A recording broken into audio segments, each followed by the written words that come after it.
আর বন্ধুরা, আজ আমি রান্না করব পটলের কোরমা। কড়াইতে তেল দিয়ে দিয়েছি। তেলটা গরম হয়ে গেলে এর মধ্যে ছেড়ে দেব পটলগুলো। আমি আলু পটল একরকম সাইজ করেই কেটে রেখেছি। পটলগুলোকে নুন হলুদ দিয়ে ভালো করে ভেজে নেব। লাল লাল করে, একদম লাল লাল করে ভেজে নেব। নুন হলুদ দিয়ে দিলাম। এবার এটাকে নেড়ে চেড়ে ঢাকা দিয়ে লাল লাল করে একদম ভেজে নেব।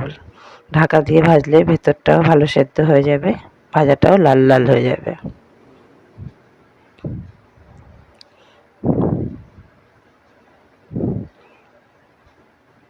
পটলগুলো সব ভাজা হয়ে গেছে লাল লাল করে।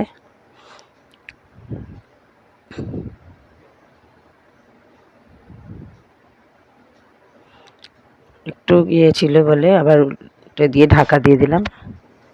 এবার পটলগুলো একদমই ভাজা হয়ে গেছে। এবার পটলগুলোকে আমি তুলে নেব।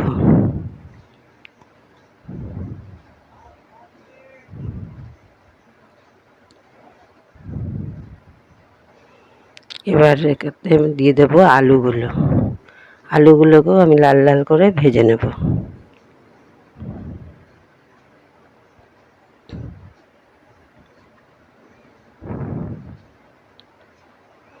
আলুটাতে নুন দিয়ে একটু হালকা হলুদ দিয়ে লাল লাল করে আলুগুলোকেও ভেজে নিচ্ছি। ঢাকা দিয়ে দিলাম যাতে ভেতরটা গলে যায়।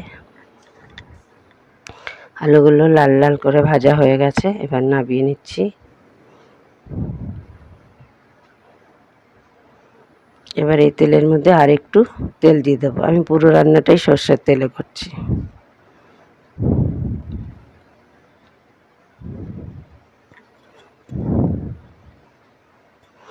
ফোড়নে দিলাম গোটা তেজপাতা দুটো, আর দেবো গোটা গরম মশলা, এলাচ, লবঙ্গ আর দারচিনি। ফোড়নটা ভাজা হয়ে গেছে, এবার এর মধ্যে দিয়ে দেবো আমি একটা টমেটো কুচি করে রেখেছিলাম, সেই টমেটোটা, আর একটা আলাদা পেস্ট করে রেখেছি ধনে, জিরে, আদা, কাঁচা লঙ্কা। এবার টমেটোগুলো নরম হয়ে গেছে, ওর মধ্যে সেই পেস্টটা দিয়ে দিলাম। পেস্টটা একটু ভালো করে নেড়ে এর মধ্যে নুন হলুদ দিয়ে দিয়েছি।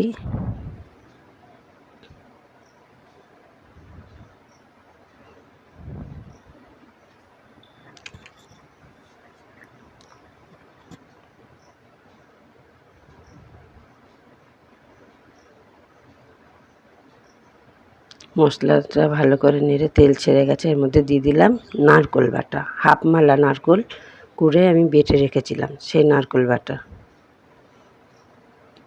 একটু বাটিটা ধুয়ে একটু জল দিয়ে দিলাম, মশলার বাটি ধোয়া জল।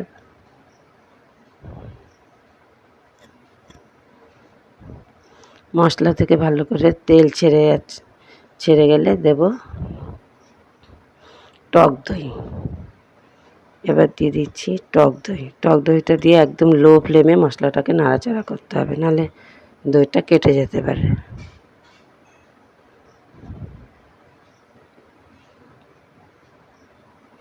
মশলা থেকে তেল ছেড়ে গেছে, এবার দিয়ে দেবো এর মধ্যে পটলগুলো, আলু পটল যে ভেজে রেখেছিলাম সেগুলো।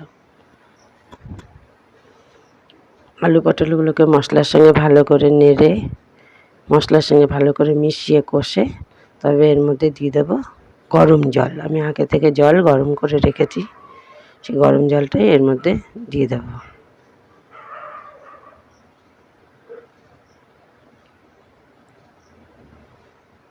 পরিমাণ মতো গরম জল দিয়ে দিলাম।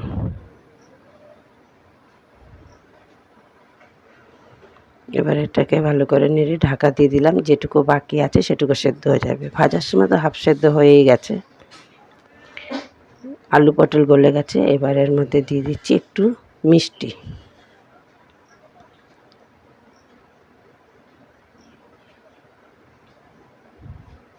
মিষ্টি দিয়ে ভালো করে নেড়ে এবার এর মধ্যে দেবো একটু বাটার।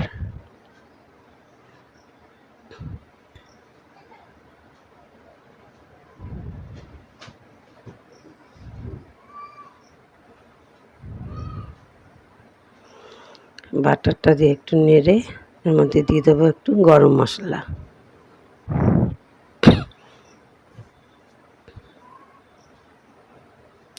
আমার দিয়ে দিলাম গরম মশলা। আমার পটলের কোরমা রেডি। এবার এটাকে একটা পাত্রে ঢেলে সার্ভ করব। আমার এই রেসিপিটা যদি ভালো লেগে থাকে একটা লাইক, কমেন্ট, শেয়ার করবেন এবং সাবস্ক্রাইব করে দেবেন।